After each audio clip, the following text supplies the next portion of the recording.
నమస్తే, welcome to ANN వార్తాపత్రికల వార్తా విశ్లేషణకి స్వాగతం. నేను మీ లక్ష్మీనాగ్ నరహరి శెట్టి. ముందుగా మహాదేన పత్రికలు ఏం ప్రచురించారు చూద్దాం. స్పీకర్పై వీగిపోయిన అవిశ్వాస తీర్మానం, లోక్సభలో విపక్షాలపై అమిత్ షా ఫైర్ అని ప్రచురించారు. ఇక పద్ధతి మారకుంటే కాంగ్రెస్తో కటీఫ్, సిపిఐ రాష్ట్ర కార్యదర్శి కోనమనేని సాంబశివరావు చెప్పారని కూడా ప్రచురించారు. ఇక నటి హన్సిక విడాకులు, 4 ఏళ్ల వివాహ బంధానికి ఎండ్ కార్డు పడింది. మనకి తెలుసు, మరి హన్సిక విషయంలో చాలా చిన్న ఏజ్లో దేశముద్రు సినిమాతో ఎంట్రీ ఇచ్చింది హన్సిక. అయితే వివాహ బంధంతో 4 ఏళ్ల క్రితం ఒకటయ్యారు హన్సిక దంపతులు. అయితే ఈసారి విడాకులు కోరుకున్నట్టుగా మరి తీసుకున్నట్టుగా. ఇక ప్రమాణ స్వీకారంతోనే షాక్ ఇచ్చిన గవర్నర్ శివప్రతాప్ శుక్లా తెలుగులోనే పూర్తి ప్రమాణం చేశారు. సీఎం రేవంత్ షా, పలువురు మంత్రులు హాజరు. గతంలో రాష్ట్ర కేంద్ర మంత్రిగా పనిచేసిన శుక్లాని ప్రచురించారు. ఇక దానం కడియం ఇద్దరు బీఆర్ఎస్ పార్టీనే 10 మందికి క్లీన్ చిట్ ఇచ్చిన స్పీకర్ గడ్డం ప్రసాదరావు. ప్రజాస్వామ్య చరిత్రలో చీకటి రోజు అంటున్న కేటీఆర్, నాపై బీఆర్ఎస్ పార్టీ ఫిర్యాదు చేయలేదని నాగేందర్ స్పష్టీకరణ చేశారని కూడా ప్రచురించారు. ఇక మోడీ కొత్త అస్త్రం, ఎంపీలు ఎమ్మెల్యేలకు మెగా షాక్. పునర్విభజనతో సంబంధం లేకుండా మహిళా రిజర్వేషన్లు చట్టం అమలుపై కేంద్ర కీలక నిర్ణయం. ఈ సమావేశాల్లోనే బిల్లు పెట్టే అవకాశం. తెలంగాణలో 40 మంది మహిళా ఎమ్మెల్యేలు, ఏపీలో 58 మంది మహిళా ఎమ్మెల్యేలు ఉన్నారు. మరి ఇది ఒక రకంగా బిగ్గెస్ట్ షాక్ అని చెప్పాలి. తెలంగాణలో 40 మంది మహిళా ఎమ్మెల్యేలు రిజర్వేషన్ బిల్లు ఇప్పుడు ఈ యొక్క సమావేశాల్లోనే ప్రవేశపెట్టే అవకాశం ఉందని కూడా ప్రచురించారు. ఇక మూసీ పునరుజ్జీవాన్ని నిలిపివేయండి, సీఎం రేవంత్ రెడ్డి మధా పాట్కర్ లేఖ రాశారు. ఢిల్లీలో మావోయిస్టుల అగ్రనేత గణపతి హోంమంత్రి అమిత్ షా సమక్షంలో లొంగిపోయే అవకాశం. టార్గెట్కు దగ్గరగా కేంద్ర ప్రభుత్వం ఉందని కూడా ప్రచురించారు. ఇక బీజేపీలో పదవుల బొనాంజా, రాణి రుద్రంతో సహా 27 మంది అధికార ప్రతినిధులు. సినిమా సెల్ కన్వీనర్గా ఆమని, కో కన్వీనర్గా వైభవ్, 27 విభాగాల కన్వీనర్లు ప్రకటించిన బీజేపీ చీఫ్ అని కూడా ప్రచురించడం అయితే జరిగింది. ముందుగా మనం చూద్దాం. ప్రమాణ స్వీకారంతో షాక్ ఇచ్చిన గవర్నర్ శివప్రతాప్ శుక్లా తెలుగులో పూర్తిగా మరి ప్రమాణం చేశారు. సీఎం రేవంత్తో సహా పలువురు మంత్రులు హాజరయ్యారు. రాష్ట్ర మంత్రిగా, కేంద్ర మంత్రిగా పనిచేసిన శుక్లా తెలంగాణ రాష్ట్ర నూతన గవర్నర్గా శివప్రతాప్ శుక్లా బుధవారం ప్రమాణ స్వీకారం చేశారు. గవర్నర్ నివాసంలో లోక్ భవన్లో హైకోర్టు ప్రధాన న్యాయమూర్తి ఆపరేషన్ కుమార్ సింగ్ నూతన గవర్నర్తో ప్రమాణ స్వీకారం చేయించారు. ఈ కార్యక్రమంలో ముఖ్యమంత్రి రేవంత్ రెడ్డితో పాటు పలువురు మంత్రులు, శాసనసభ్యులు, ఉన్నతాధికారులు పాల్గొన్నారు. అయితే ఇతర గవర్నర్ల మాదిరిగా కాకుండా ప్రతాప్ శుక్లా కంప్లీట్గా తెలుగులో ఆయన ప్రమాణ స్వీకారం చేయటం మనం కొసమెరుపుగా మనం భావించవచ్చు. ఇక అదేవిధంగా చూసుకుంటే ఉత్తరప్రదేశ్లోని గోరఖ్పూర్కు చెందిన శివప్రతాప్ శుక్లా వృత్తిరీత్యా న్యాయవాది. అయితే ఆయన రాజకీయాలు వచ్చిన తర్వాత ఈ వృత్తిని వదులుకున్నారు. బీజేపీ వ్యవస్థాపన నుంచి ఆయన ఆ పార్టీలోనే ఉన్నారు. 1989 నుంచి ప్రజాప్రతినిధిగా కూడా పనిచేశారు. 1989 నుండి 2012 వరకు ఆయన గోరఖ్పూర్ రూరల్ ఎమ్మెల్యేగా వరుస విజయాలు దక్కించుకున్నారు. రాష్ట్రంలో ఏర్పడిన తొలి బీజేపీ ప్రభుత్వంలో ఆయన మంత్రిగా పనిచేశారు. ఆ తర్వాత రాష్ట్ర బీజేపీ సారథ్య బాధ్యతలు కూడా నిర్వహించారు. ఇక 2016లో రాజ్యసభకు ఎంపీగా ఎన్నికారు. 2017 సెప్టెంబర్ 3 నుంచి 2019 మే 30 వరకు కేంద్ర ఆర్థిక శాఖ సహాయ మంత్రిగా శుక్లా పనిచేశారు. బ్రాహ్మణ సమాజ వర్గానికి చెందినప్పటికీ ఆయన నిమ్న వర్గాల అభ్యున్నతి, వారి ఆర్థిక స్వావలంబనకు కృషి చేశారని మంచి పేరుంది. 2023 ఫిబ్రవరి 13న హిమాచల్ ప్రదేశ్ గవర్నర్గా కూడా పనిచేశారు. ఇటీవల గవర్నర్ల బదిలీ ప్రక్రియలో భాగంగా హిమాచల్ ప్రదేశ్ నుంచి తెలంగాణకు బదిలీ ఇచ్చారు. మంచి విద్యావేత్తగా, ఆలోచనాపరుడిగా ఆయనకు చాలా మంచి పేరుంది. అలాంటి మంచి వ్యక్తి మరి తెలుగులో మాట్లాడి మరి తెలుగు మీద తనకున్న ప్రేమని, మక్కువని మరొక్కసారి చాటి చెప్పారు ఆయన చెప్పాలి. మరి గవర్నర్గా ఆయన బాధ్యతలు మంచిగా నిర్వర్తిస్తారని తెలుగు ప్రజలు, తెలంగాణ ప్రజలందరూ కూడా ఆశిస్తున్నారు. ఇక తదుపరి మనం చూసుకుంటే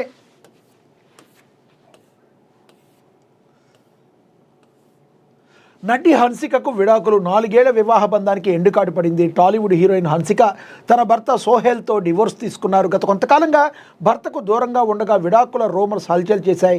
దీనిపై ఇరువురు బహిరంగంగా చర్చించారు. తాజాగా వీరి 4 ఏళ్ల వివాహ బంధానికి తెరపడింది. సోహెల్ని 4 ఏళ్ల క్రితమే వివాహం చేసుకున్నారు హన్సిక.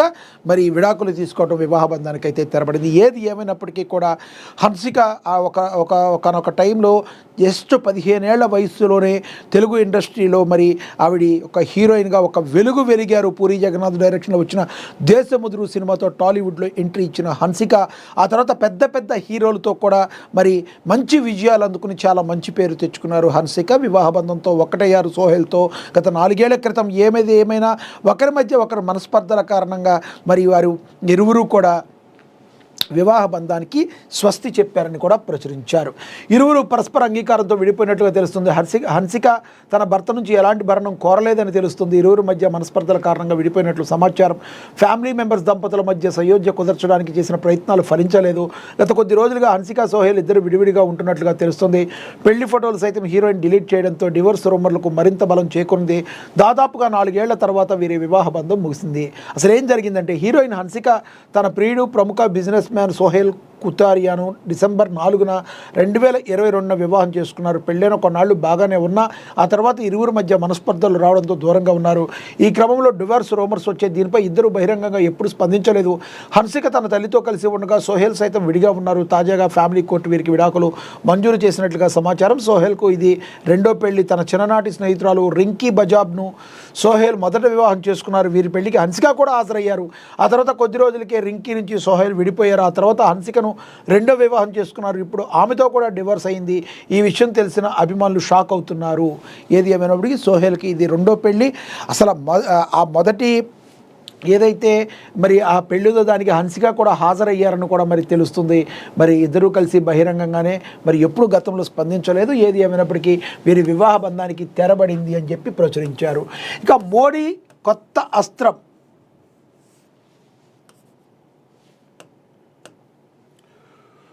మోడీ కొత్త అస్త్రం మనకి తెలుసు. తెలంగాణలో 40 మంది మహిళా ఎమ్మెల్యేలు మరి మహిళా రిజర్వేషన్ల బిల్లు అమల్లోకి వస్తే చట్టసభల్లో మహిళల ప్రాతినిధ్యం పెరగనుంది. తెలంగాణలో ప్రస్తుతం 119 శాసనసభ స్థానాలు ఉండగా వీటిలో 40 సీట్లు మహిళలకే కేటాయించాల్సిన ఉంటుంది. లోక్సభలో 17 స్థానాలు ఉంటే సుమారు 5 లేదా 6 సీట్లు మహిళలకు దక్కనున్నాయి. ఇక ఆంధ్రప్రదేశ్లో 175 శాసనసభ స్థానాలు ఉంటే ఇందులో మహిళలకు సుమారుగా 58 సీట్లు, 25 లోక్సభ స్థానాల్లో 8 మహిళలకు దక్కనున్నాయి. నియోజకవర్గాల పునర్విభజన జరగకుండా మరి మహిళా రిజర్వేషన్లు 2029లో అమలు చేస్తే నేతల కథే మారిపోతుంది. ఇక పునర్విభజనలో జరిగిన సీట్లు పెరిగితే మాత్రం నేతలకు స్థానాలు మారిన అవకాశాలు దక్కే అవకాశం ఉంది. మోడీ మ్యాజిక్తో ఎవరి జాతకాలు తలకిందులవుతున్నాయోనన్న ఆందోళన నేతల్లో వ్యక్తమవుతుండగా తమకు కొత్తగా అవకాశాలు వస్తాయని నేతలు సంబరపడిపోతున్నారు. మరి మనందరికీ తెలిసిన విషయమే.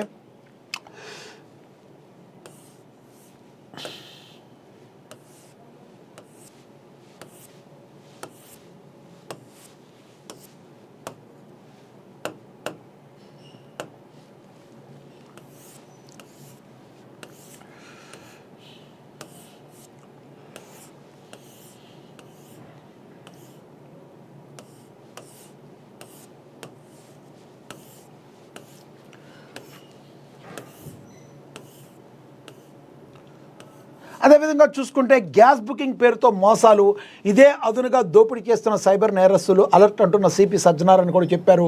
వంట గ్యాస్ సిలిండర్ల కొరత ఉందన్న ఆందోళన సైబర్ కేటగాళ్లు తమకు అనుకూలంగా మార్చుకుంటున్నారని, గ్యాస్ బుకింగ్ కోసం ఆన్లైన్లో వెతికే అమాయకులే లక్ష్యంగా కొత్త తరహా మోసాలకు తెరదీశారని హైదరాబాద్ సిపి సజ్జనార్ ప్రజలను అలర్ట్ చేశారు. ఇక తక్షణమే సిలిండర్ డెలివరీ చేస్తామంటూ, అదనపు సిలిండర్లు ఇస్తామంటూ సామాజిక మాధ్యమాల్లో నకిలీ ప్రకటనలు ఇస్తూ బురిడీ కొట్టిస్తున్నారని, వాట్సాప్ ఎస్ఎంఎస్ల ద్వారా మరి ఫేక్ వెబ్సైట్ లింకులను పంపిస్తూ ప్రజలను తప్పుదోవ పట్టిస్తున్నారని అప్రమత్తం చేశారు. ముఖ్యంగా ఆన్లైన్లో ముందుగా డబ్బులు చెల్లిస్తే గ్యారంటీగా అత్యవసరంగా గ్యాస్ సరఫరా చేస్తామని నమ్మబలికే సందేశాలు వస్తే అవి ఖచ్చితంగా సైబర్ మోసాలేనని ప్రజలు గ్రహించాలన్నారు. మరి ఎటువంటి పరిస్థితుల్లో మరి ఇలాంటివి క్లిక్ చేయొద్దని సూచించారు. సిలిండర్ బుకింగ్ లేదా ఆన్లైన్ చెల్లింపు కోసం గ్యాస్ కంపెనీల అధికారిక వెబ్సైట్లు లేదా అధికృత గ్యాస్ ఏజెన్సీలను మాత్రమే ఆశ్రయించాలన్నారు. ఆకర్షణీయమైన ఆఫర్లు చూసి గుర్తు తెలియని వ్యక్తులు మీ బ్యాంక్ ఖాతా వివరాలు, ఓటీపీ, యూపీఐపిఎన్ వంటి ఎట్టి పరిస్థితుల్లోనూ పంచుకోకూడదని మరి హెచ్చరికలు అయితే జారీ చేశారు. అదేవిధంగా మనకి మరొకటి కూడా చూడొచ్చు. పద్ధతి మారుకోకుంటే కాంగ్రెస్తో కటీఫ్ అని చెప్పి మరి సిపిఐ రాష్ట్ర కార్యదర్శి కోనంనేని సాంబశివరావు తెలిపారు. కాంగ్రెస్ పార్టీతో పొత్తు ధర్మాన్ని పాటించడం లేదు. కాంగ్రెస్ పార్టీ పొత్తు ధర్మాన్ని పాటించడం లేదు, కమ్యూనిస్టులు ఎక్కడ ఉన్నారని ఎగతాళి చేస్తున్నారు, కమ్యూనిస్టుల ఈ సత్తా ఏంటో కొత్తగూడెంలో చూపించాం, పద్ధతి మార్చుకోకుంటే పొత్తు రద్దు చేస్తాం, పొత్తు ఉండాలా వద్దా అనేది కాంగ్రెస్ పార్టీ చేతిలో ఉందని సిపిఐ రాష్ట్ర కార్యదర్శి కోనమనేని సాంబశివరావు ఫైర్ అయ్యారు. హైదరాబాద్లోని సిపిఐ రాష్ట్ర కార్యాలయం బగ్ధుం భవన్లో 2 రోజుల పాటు పార్టీ రాష్ట్ర సమితి సమావేశం జరిగింది. జాతీయ కార్యవర్గ సభ్యురాలు పశ్యపద్మ రాష్ట్ర సహాయక కార్యదర్శులు తక్కెళ్లపల్లి శ్రీనివాసరావు, ఈటీ నరసింహ కార్యవర్గ సభ్యులు కలనవేల శంకర్ తదితరులు ఈ కార్యక్రమంలో పాల్గొన్నారు. ఎటువంటి పరిస్థితుల్లో మిత్రధర్మాన్ని కాంగ్రెస్ పార్టీ పాటించాలి, లేకపోతే మేమంటే ఏంటో చూపిస్తామని సిపిఐ నేత కోనమనేని సాంబశివరావు చెప్పడం అయితే జరిగింది. ఇక పిఎం ఈ బస్సు స్కీమ్, తెలంగాణకు 151 ఎలక్ట్రిక్ బస్సులు మంజూరు ప్రకటించిన కేంద్ర మంత్రి టోకన్ సాహు. వరంగల్కు 100, నిజామాబాద్కు 51 బస్సుల్ని మరి పంపిణీ చేయనున్నారు. ప్రధానమంత్రి ఈ బస్సు సర్వీస్ పథకం కింద తెలంగాణకు 151 ఎలక్ట్రిక్ బస్సులు మంజూరు చేసినట్లు కేంద్ర గృహ నిర్మాణ పట్టణ వ్యవహారాల సహాయ మంత్రి టోకన్ సాహు ప్రకటించారు.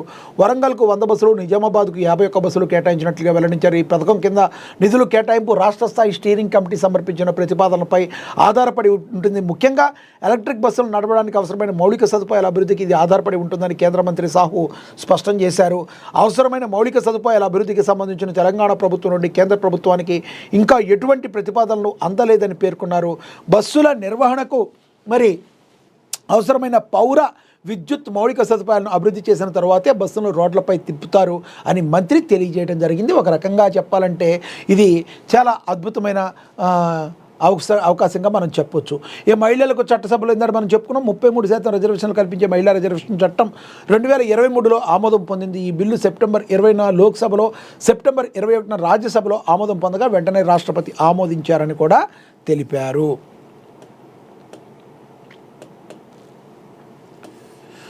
ఇక దానం కడియం ఇద్దరు బీఆర్ఎస్ పార్టీనే 10 మందికి క్లీన్ చిట్ ఇచ్చిన స్పీకర్ గడ్డం ప్రసాదరావు. ప్రజాస్వామ్య చరిత్రలో చీకటి రోజని కేటీఆర్ అన్నారు. నాపై బీఆర్ఎస్ పార్టీ ఫిర్యాదు చేయలేదని దానం నాగేందర్ అయితే తెలియచేశారు. మరి ఎమ్మెల్యేల అనర్హత పిటిషన్లకు సంబంధించి స్పీకర్ గడ్డం ప్రసాద్ కుమార్ కీలక తీర్పును వెలువరించారు. శాసనసభ్యులు దానం నాగేందర్, కడియం శ్రీహరిపై అనర్హత పిటిషన్లు ఏవైతే ఉన్నాయో వాటిని డిస్మిస్ చేశారో ఆ ఇద్దరు పార్టీ మారినట్లుగా ఆధారాలు లేవని తీర్పులో పేర్కొన్నారు. ఇదే అంశంపై గురువారం దేశ సర్వోన్నత న్యాయస్థానం సుప్రీంకోర్టులో విచారణ ఉండడంతో సభాపతి ఒకరోజు ముందే నిర్ణయాన్ని వెల్లడించారు. దీంతో ఇప్పటివరకు పార్టీ ఫిరాయింపులు, ఆరోపణలు ఎదుర్కొంటున్న 10 మందికి స్పీకర్ క్లీన్ చిట్ ఇచ్చారు. అనర్హత పిటిషన్పై స్పందించిన దానం నాగేందర్ తనపై వచ్చిన అనర్హత పిటిషన్ స్పీకర్ డిస్మిస్ చేసిన అనంతరం దానం నాగేందర్ స్పందించారు.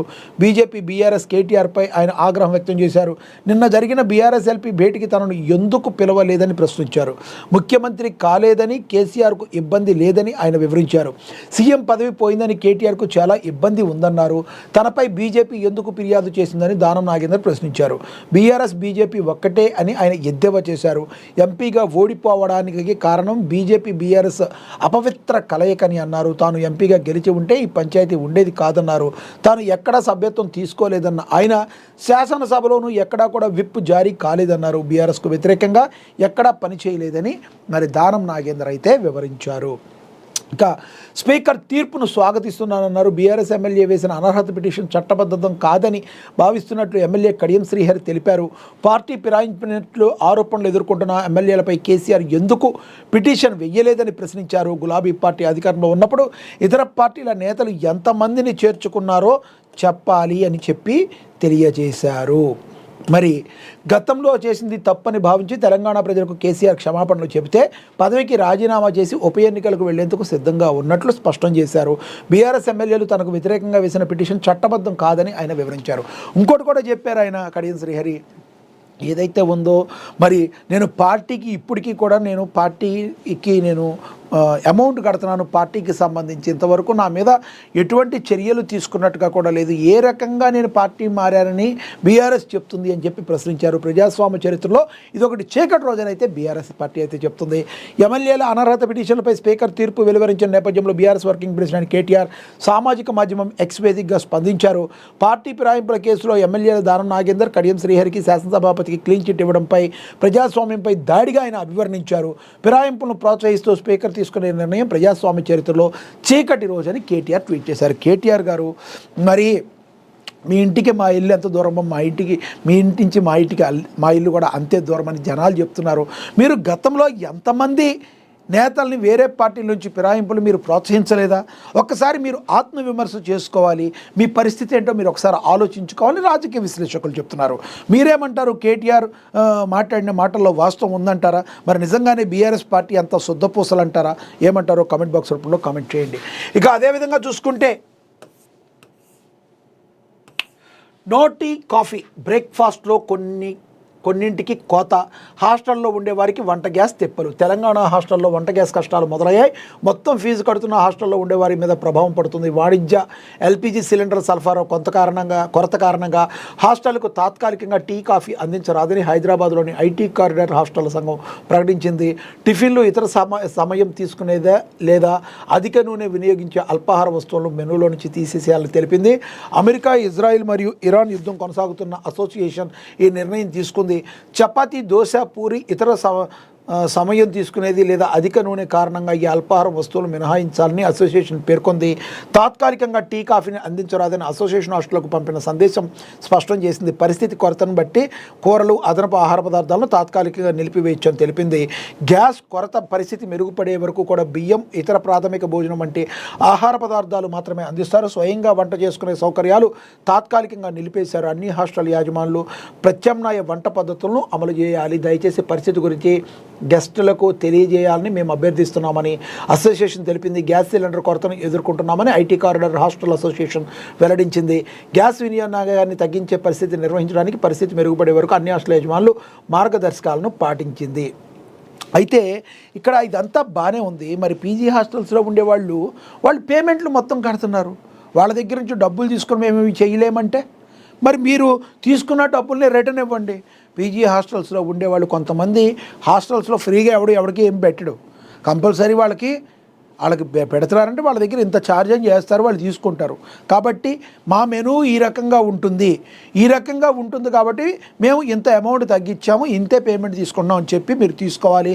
అంతేగాని సామాన్యుడి ప్రజలకి జేబులకి చిల్లులు పెట్టే ప్రయత్నాలు మానుకోవాలి. అనుకోకుండా ఒక ప్రాబ్లం వచ్చింది, ఆ ప్రాబ్లంని మరి అక్కడ హాస్టల్లో ఉండేవాళ్ళు కూడా అర్థం చేసుకుంటారు. వాళ్ళ దగ్గర మాత్రం డబ్బులు మేము మొత్తం తీసుకుంటాం. మరి మీరు ఏవైతే ఆహార పదార్థాలు ఇస్తున్నారో వాటికి కూడా బిల్లు వేస్తారు కదా మీరు.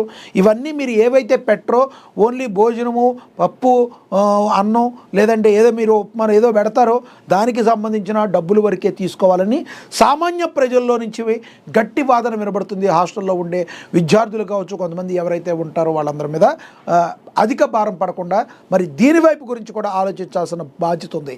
సో మీరు ఏవైతే టీ, కాఫీ, మరి ఇడ్లీ, పూరి, దోశ లాంటివి మేము పెట్టమని చెప్తున్నారు, రోజు ఉప్మా గిర్ర తిప్పుతామని చెప్తున్నారు, తిప్పండి, తప్పు లేదు, ఆ ఉప్మానే తిప్పండి రోజు. కానీ మీరు ఏదైతే మీరు అన్నిటికీ కలిపి ఛార్జ్ చేస్తున్నారో ఈ ఛార్జ్ని మీరు తగ్గించాల్సిన అవసరం ఉంటుంది. మరి లాస్ పోయేటప్పుడు మరి కంపల్సరీ ఓన్లీ జనాల జేబుల్లో చిల్లులు పెడతామంటే కుదరదు. దీన్ని కూడా 1-4 సార్లు ఆలోచించాలి.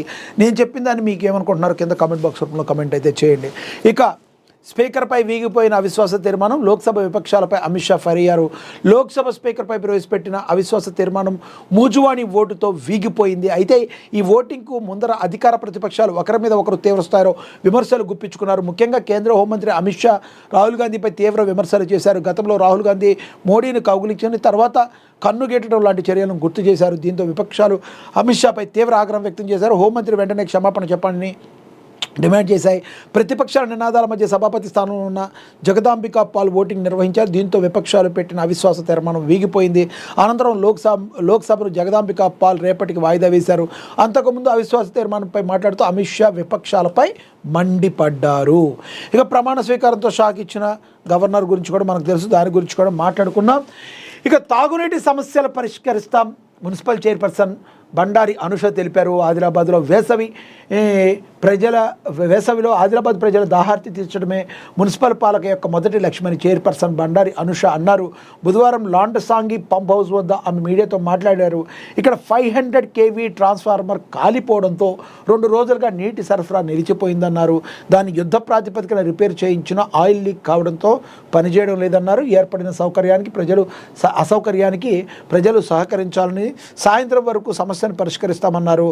ఆదిలాబాద్లో నీటి సమస్య కొత్తగా వచ్చింది కాదని మరి గత కొన్ని సంవత్సరాలుగా ఉందన్నారు. అయినా తన హయాంలో నీటి సమస్య రాకుండా మరి చర్యలు చేపడతామన్నారు. నీటి సమస్య విషయాన్ని జిల్లాలకి వచ్చిన ఇన్ఛార్జి మంత్రి జూపల్లి కృష్ణారావు దృష్టికి తీసుకెళ్లి తగిన నిధుల కోసం వినతి పత్రం ఇచ్చినట్లుగా తెలియజేశారు. ఆదిలాబాద్ ప్రజల యొక్క దాహార్తిని తీర్చడానికి మేము సిద్ధంగా ఉంటాం. ప్రజలు కూడా సమయంను పాటించి మీకు కావాల్సిన వరకే వాటర్ని నింపుకున్న తర్వాత మరి నల్లాలు బంద్ చేయాలి, వేరే వారికి ఆ ప్రెషర్ అనేది వెళ్తుంది కాబట్టి మరి మీరు అలాంటి ప్రయత్నం చేయాలని ప్రజలకు కూడా పలు సూచనలు చేశారు. Municipal chairperson, Adilabad municipal chairperson Bandari Anusha Satish అని కూడా ప్రచురించారు. ఇక అదేవిధంగా చూసుకుంటే గ్రామైక్య సంఘాల భవన నిర్మాణానికి భూమి పూజ, మహిళా సంక్షేమానికి అధిక ప్రాధాన్యత తెలంగాణ రాష్ట్ర కార్మిక ఉపాధి శాఖ మంత్రి గడ్డం వివేకానంద తెలియజేశారు అని కూడా ప్రచురించారు. ఇక లబ్ధిదారునికి సీఎంఆర్ఎఫ్ చెక్కులు అందజేశారు ఎమ్మెల్యే పాయం అని కూడా మరి తెలిపారు. ఇక కాంగ్రెస్ ప్రజాప్రభుత్వ రైతుల ప్రభుత్వాన్ని దోమలగూడ నుండి దోమల వాగు నుండి పంట పొలాలకు నీరు విడుదల చేశారు ఎమ్మెల్యే పాయం వెంకటేశ్వర్లను కూడా ప్రచురించారు. ఇక ఇండోర్ స్టేడియం ప్రారంభం ఆదిలాబాద్లో మరి పోలీసుల మానసిక ఉల్లాసాన్ని పెంపొందించేందుకు ఆదిలాబాద్ జిల్లా పోలీస్ హెడ్ క్వార్టర్స్లో ప్రత్యేకంగా ఏర్పాటు చేసిన ఇండోర్ స్పోర్ట్స్ ప్రాంగణాన్ని జిల్లా ఎస్పీ అఖిల్ మహాజన్ బుధవారం ప్రారంభించారు. మరి పోలీసుల యొక్క మానసిక ఉల్లాసానికి ఇది ఎంతగానో తోడ్పాటు అవుతుందని చెప్పి మరి చెప్పడం జరిగింది, ప్రచురించడం జరిగింది. ఇక గుడుంబా స్థావరాలపై పోలీస్ ఎక్సైజ్ శాఖల దాడులు, 1500 లీటర్ల బెల్లం పానకం స్వాధీనం, ప్రజల సహకారంతో నాటుసారా రహిత గ్రామాలు ఆల్గామ్ను తీర్చిదిద్దుతామన్నారు. మరి పోలీసులు చెన్నూరు, మంచిర్యాల జిల్లాలో ఇది చేయటం అయితే జరిగింది. ఇక జనాభా లెక్కలు సమర్థవంతంగా నిర్వహించాలని చెప్పి మంచిర్యాల జిల్లా కలెక్టర్ కుమార్ దీపక్ తెలిపారని కూడా ప్రచురించారు. ఇక కోనవరం గ్రామ పంచాయతీ నూతన భవనానికి ఎమ్మెల్యే పాయిన్ శంకర్ శంకుస్థాపన చేశారని కూడా ప్రచురించారు. ఇక ఇంకోటి చూసుకోవచ్చు, తమిళనాట పొలిటికల్ వార్, ప్రజలు పట్టం కట్టేది ఎవరికి, గ్రౌండ్ రిపోర్టు మహా విశ్లేషణ చేశారని కూడా ప్రచురించారు. మరి మహా ప్రత్యేక కథనం ఇది అయితే ప్రచురించింది. ప్రాథమిక సమాచారం, రాష్ట్రం తమిళనాడు, రాజధాని చెన్నై, మొత్తం జనాభా 7.5 కోట్లు ఉన్నారు, మొత్తం ఓటర్లు 5.43 కోట్లు ఉన్నారు, మొత్తం అసెంబ్లీ నియోజకవర్గాలు 234, లోక్సభ నియోజకవర్గాలు 39, రాజ్యసభ సీట్లు 18 ఉన్నాయని ప్రచురించారు. ఇక 2021 అసెంబ్లీ ఎన్నికలకు ప్రధాన కూటమిలో ద్రవిడ మున్నెట్ట డిఎంకే కూటమి మొత్తం 2.09 కోట్లు, ఓట్ల శాతం 45%, గెలిచిన సీట్లు 159. ఏఐఎండిఎంకే కూటమి మొత్తం ఓట్లు 1.53 కోట్లు, ఓట్ల శాతం 39, గెలిచిన సీట్లు 75. శాసనసభ ఎన్నికలను సమీపించిన నేపథ్యంలో గెలుపుపై డిఎంకే, అన్నా డిఎంకే, టీవీకేలు ధీమాగా ఉన్నాయి, తమ ఓటు బ్యాంకుపై విశ్లేషణ చేస్తున్నాయి. ఇక విజయకాంత్ కమల్కు లభించని ఆదరణ అని కూడా ప్రచురించారు. మరి తమిళనాడు ఎంజీఆర్ లాగా తమ ఓట్లు దక్కుతాయని అధికారం లభిస్తుందని ప్రముఖ నటుడు విజయకాంత్, కమలసన్ లాంటి వాళ్ళు మరి రాజకీయాలు ప్రవేశించినప్పటికీ అందరి మద్దతును మాత్రం పొందలేకపోయారు, అధికారాన్ని కూడా చేపట్టలేకపోయారు. కానీ విజయకాంత్ రాజకీయాల్లో కింగ్ మేకర్ అయ్యారు, కానీ తర్వాత కనుమరుగయ్యారు.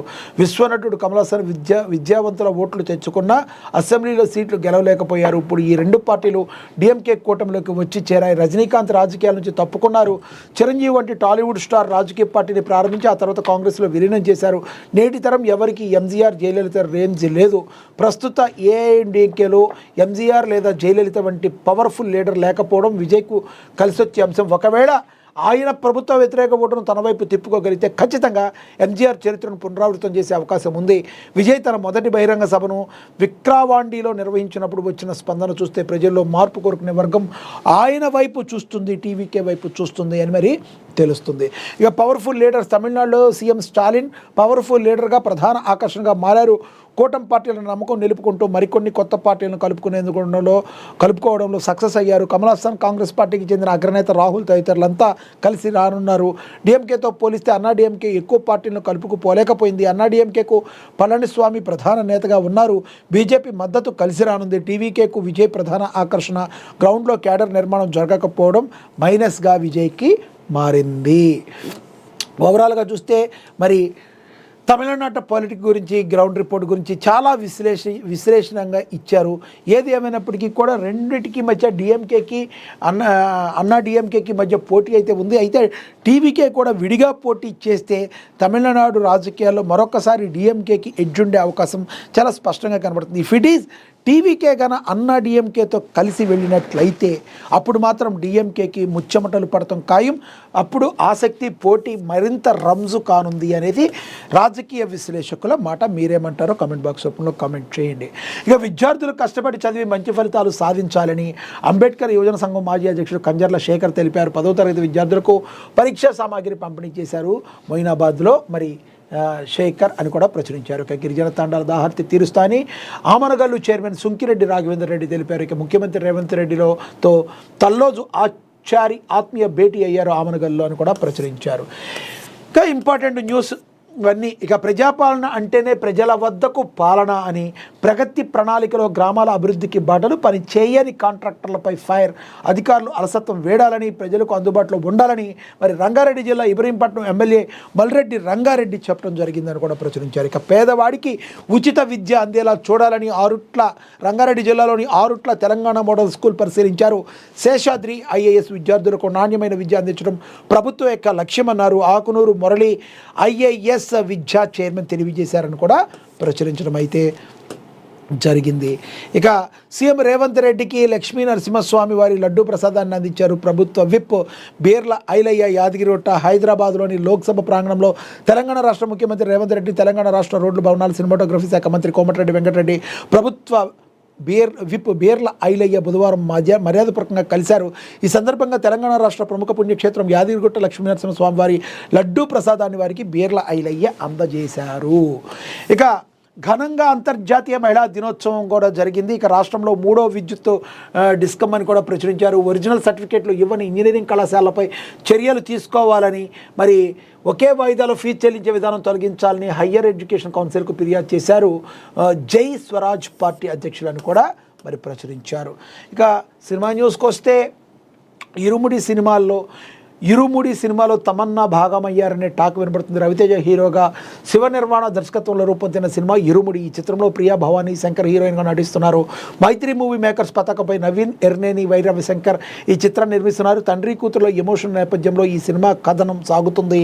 ఈ చిత్రంలో మరి రవితేజ భార్యగా ప్రియా భవానీ శంకర్, ఆమె కుమార్తె పాత్రలో బేబీ నక్షత్ర మరి నటిస్తున్నారు. కాగా ఈ సినిమాలో ఓ కీలక పాత్ర కోసం మేకర్స్ తమన్నాను సంప్రదించారని, కథ పాత్ర నచ్చడంతో నటించేందుకు ఆమె గ్రీన్ సిగ్నల్ ఇచ్చారని ఫిల్మ్ నగర్ సమాచారం. ఇదిలా ఉంటే రవితేజ హీరోగా 2015లో వచ్చిన బెంగాల్ టైగర్ చిత్రంలో తమన్నా ఓ హీరోయిన్గా నటించారు అని కూడా ప్రచురించారు. మళ్ళీ 10 ఏళ్ల తర్వాత రవితేజతో తమన్నా స్క్రీన్ షేర్ చేసుకోబోతున్నారు. మరి ఇరుముడి చిత్రంలో తమన్నా భాగం అవుతారా? Let's wait and see. Ajay Ghosh, Ramesh Indra, శాశ్వక మీసాల లక్ష్మణ్, రాజ్ కుమార్, కసిరెడ్డి, రమణ భార్గవ్ తదితరులు కీలక పాత్రలు నటిస్తున్న ఇరుముడి చిత్రానికి సంగీతం జీవి ప్రకాష్ కుమార్ అందించనున్నారు. ఇరుముడి అంటే ఇది ఒక అయ్యప్ప స్వామి నేపథ్యంలో అయ్యప్ప స్వామి కథ చుట్టూ తిరిగే ఒక స్టోరీ అని మనకైతే అర్థమవుతుంది. అయితే దీనిలో ఈ సినిమాని రిలీజ్ అయితే మాత్రం ఇది నవంబర్ డిసెంబర్ నెలలో వచ్చే అవకాశం చాలా స్పష్టంగా కనబడుతుంది. ఆ టైంలో కార్తీక మాసం సందర్భంగా దాన్ని మరి ఈ సినిమాని విడుదల చేసే అవకాశం ఉంటుంది. ఇక ధనుష్కి జోడీగా రుక్మిణి. మనకు తెలుసు రుక్మిణి గురించి తక్కువ టైంలో మంచి గుర్తింపు తెచ్చుకున్న కన్నడ బ్యూటీ రుక్మిణి వసంత సొంత భాషలో హిట్స్ ఉన్నప్పటికీ తెలుగు తమిళంలో చేసిన చిత్రాలని డిజాస్టర్లు అయ్యాయి. ప్రస్తుతం ఎన్టీఆర్ ప్రశాంత్ నీల్ కాంబోలో తెరకెక్కుతున్న పాన్ ఇండియా మూవీలో హీరోయిన్గా చేస్తుంది. అయితే తమిళంలో చేసిన మూవీస్ ఫ్లాప్ అయినప్పటికీ ఇప్పుడు రుక్మిణి మరో అవకాశం దక్కించుకున్నట్టుగా తెలుస్తుంది. వరుస సినిమాల్లో అలరుస్తున్న తమిళ హీరో ధనుష్ ప్రస్తుతం విఘ్నేష్ రాజా దర్శకత్వంలో కరా మూవీ చేశాడు. మమితా బైజు హీరోయిన్ వచ్చే నెల 30న థియేటర్లోకి రానుంది. మరోవైపు అమరన్ తీసిన రాజ్ కుమార్ పెరియన్ స్వామి దర్శకత్వంలో ధనుష్ ఓ సినిమా చేస్తున్నాడు. D55 పేరుతో రూపొందిన ఈ చిత్రంలో సాయి పల్లవి, శ్రీలీల హీరోయిన్స్గా ఉన్నారు. సాయి అభయంకర్ సంగీతాన్ని అందిస్తున్నారు. దీని తర్వాత ధనుష్ మరో చిత్రానికి గ్రీన్ సిగ్నల్ ఇచ్చాడు.